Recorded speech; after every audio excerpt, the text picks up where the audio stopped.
السلام عليكم خوتي خواتاتي، حفظكم الله جميعا يا رب العالمين. شهر 7 2025، الصيف 2025، كورنيش عين سبع.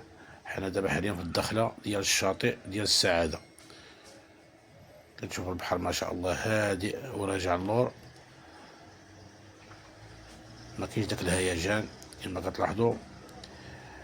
هذا متنفس للساكنة ديال الدار البيضاء والمحمدية، والناس اللي بغا يخيم كيجيب وليداتو.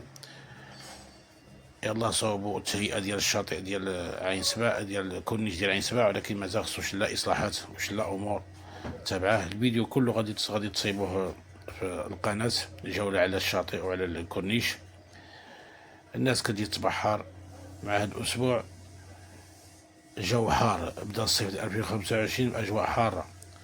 بلادنا كتعرف واحد موجة الحر شديدة، والعديد الناس كتجي للشواطئ باش تبرد.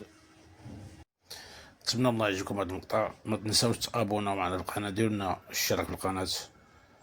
حفظكم الله. السلام عليكم ورحمة الله وبركاته.